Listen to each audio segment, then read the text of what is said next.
पाकिस्तान के अंदर ये बड़ी अफसोस की बात है। अफसोस की बात क्या है, एक सियासत है और वो ज़ाहिर है वज़ीर आज़म इमरान खान साहब अपनी जगह वो सियासत कर रहे हैं और अपोजिशन अपनी जगह सियासत कर रही है। लेकिन आज जो इंडिया में मामला हुआ ना, इंडिया में ये हुआ कि उनकी अपोजिशन सारी जो है यूक्रेन के मामले पे उन्होंने हुकूमत का साथ देने का फैसला किया कि यानी जो भारतीय हुकूमत है वो एक उनका कहना ये है कि हमारा जो एक न्यूट्रल स्टांस है, ठीक है, न्यूट्रल से मुराद ये है कि उन्होंने एब्सटेन किया, मुजम्मत नहीं की। जो हम यूएन में स्पीच करते हैं जिसमें जो अल्फाज इस्तेमाल होते हैं वो बिल्कुल बिल्कुल वही हैं जो they are not short of condemnation of Russia.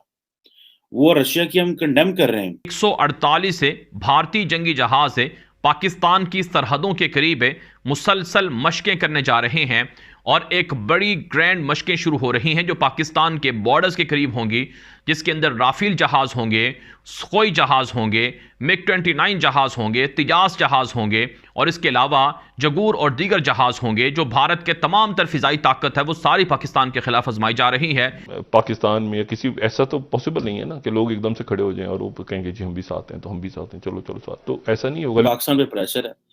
India को वो कुछ नहीं कहते, इंडिया के हवाले से वो बात ही नहीं कर रहे कि जी इंडिया को क्या कहना है, क्योंकि इंडिया जो है वो उनका मेन पार्ट। कशीदगी में क्या आप समझते हैं कि दीगर कुव्वतें भी इस कशीदगी देखिए, से फायदा उठा सकती हैं? पाकिस्तान पे इसका असर होने जा रहा है, ठीक है, और पाकिस्तान के अंदर ये बड़ी अफसोस की बात है। अफसोस की बात क्या है, एक सियासत है और वो ज़ाहिर है वज़ीर आज़म इमरान खान साहब अपनी जगह वो सियासत कर रहे हैं और अपोजिशन अपनी जगह सियासत कर रही है। लेकिन आज जो इंडिया में मामला हुआ ना, इंडिया में ये हुआ कि उनकी अपोजिशन सारी जो है यूक्रेन के मामले पे उन्होंने हुकूमत का साथ देने का फैसला किया कि यानी जो भारतीय हुकूमत है वो एक उनका कहना ये है कि हमारा जो एक न्यूट्रल स्टांस है, ठीक है, न्यूट्रल से मुराद ये है कि उन्होंने एब्सटेन किया, मुजम्मत नहीं की। उसके बाद भी क्वाड का इजलास हो रहा है क्योंकि असल और दूसरी बात यह है कि देखें बहुत ज़्यादा चूँकि जो अभी भी बाइडेन एडमिनिस्ट्रेशन है वो उनकी पहली प्रायोरिटी तो चाइना है, लेकिन दिमाग उनका लगा हुआ है चाइना पे, दिल उनका अटका हुआ है यूरोप के अंदर, क्योंकि ये मज़ा बड़ा आता है ना, ये लुत्फ़ बड़ा आता है। देखिए यूरोप के अंदर बड़ा अच्छा लगता है, मतलब बड़ी सी पार्लियामेंट है, लोग खड़े हो गए, तालियां बज रही हैं, मतलब बड़ा ज़बरदस्त आपको मंजर नज़र आते हैं ना कि वो मतलब है कि यूरोप इकट्ठा हो गया, एलाइज इकट्ठे हो गए, बड़ा खूबसूरत सा उस तरह के मनाजिर आपको यहाँ नज़र नहीं आएंगे ना, या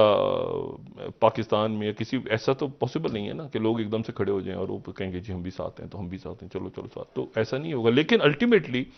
ये होगा कि ईयू इसके नतीजे में प्रेशर में आ रहा है, यूरोप के अंदर प्रेशर है। और यूरोप के बारे में ये बात पहले भी कहता हूँ, यूरोप को असल मसला रेफ्यूजीज़ का जो है वो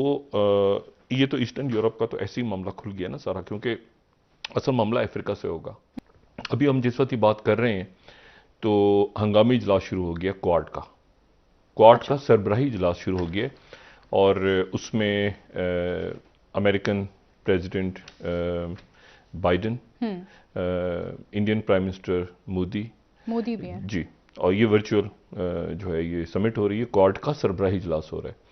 और ये उस वक्त हो रहा है जब आज हमें इल्म है कि आज सुबह जो है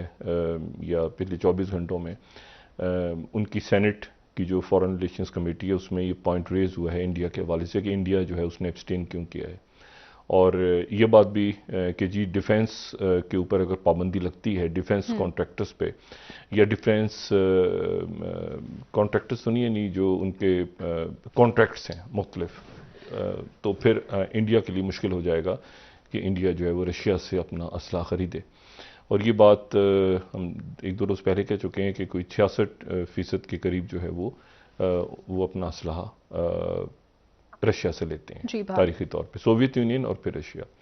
जो पाकिस्तान के खिलाफ बहाना तराशते हैं और बहाने की तलाश में रहते हैं वो रूस और यूक्रेन की जंग से फ़ायदा उठाकर पाकिस्तान के खिलाफ जारियत करना चाहता है, पाकिस्तान पर हमला करना चाहता है। चुनाचे नाज़रीन, भारतीय मीडिया रिपोर्ट कर रहा है कि 148 से भारतीय जंगी जहाज पाकिस्तान की सरहदों के करीब मुसलसल मशकें करने जा रहे हैं और एक बड़ी ग्रैंड मशकें शुरू हो रही हैं जो पाकिस्तान के बॉर्डर्स के करीब होंगी, जिसके अंदर राफेल जहाज होंगे, सुखोई जहाज होंगे, MiG-29 जहाज होंगे, तेजास जहाज होंगे और इसके अलावा जगूर और दीगर जहाज होंगे। जो भारत के तमाम तर फिजाई ताकत है वो सारी पाकिस्तान के खिलाफ आजमाई जा रही है। कहा जा रहा है कि ये एक ज़बरदस्त जंगी मशक भारत करने जा रहा है और भारत पाकिस्तान की सरहदों पर जो जंगी मशकें करेगा इसमें राफेल तैयारों को पहली मरतबा इस्तेमाल में लाया जाएगा। और इसी तरह से नरेंद्र मोदी जो भारत के वज़ीर आज़म हैं वो इस तकरीब के मेहमान खुसूसी भी होंगे। जी हाँ नाज़रीन काम, ये खबर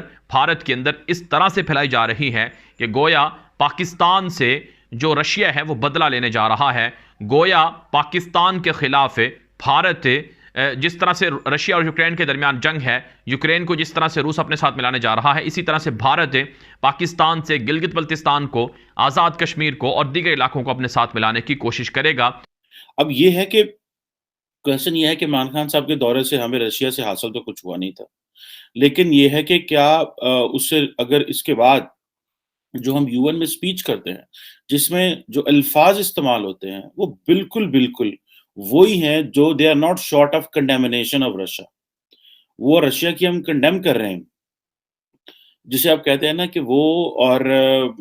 जिसे अगर मैं आपको वो टेक्स्ट समझा सकूं जो उन्होंने बात की है, उन्होंने कहा जी पाकिस्तान जो है वो कमिट करता है fundamental principle of UN charter. अच्छा, जो अक़वाम मुत्तहिदा का चार्टर है उसके if I am not wrong तो मैं उस वक्त आई थिंक पढ़ा था 120 आर्टिकल थे। अब और दूसरा बात यह है कि non use of threat of use of force. जब आप ये कहते हैं कि non use of threat of use of force जो है, अब ये तो सीधा सीधा हम रशिया को कह रहे हैं कि जी आप तो यूज ऑफ फोर्स कर रहे हैं और थ्रेट भी दे रहे हैं। और उसके बाद हमने कहा जी sovereignty and territorial integrity of the states, कि आपने यूक्रेन की सॉवरेनिटी को भी वायलेट किया है, उनकी टेरिटोरियल इंटेग्रिटी जो किसी मुल्क की किसी होती है कि उसकी इंडिपेंडेंस होती है कि उसकी टेरिटरी जो यूएन चार्टर के अंदर या अक़वाम मुत्तहिदा ने जो को हमने बताए होते हैं कि ये यूनिवर्सली रिकॉग्नाइज्ड बॉर्डर्स हैं, उसके ऊपर वो मानते हैं। अब ये जो sovereignty territorial integrity of the states, और जब ये इस तरह के अल्फाज बात करते हैं यूएन चार्टर से निकाल के, तो आप सीधा सीधा रशिया को कंडेम कर रहे होते हैं। अच्छा, इसका एक और चीज भी है कि क्या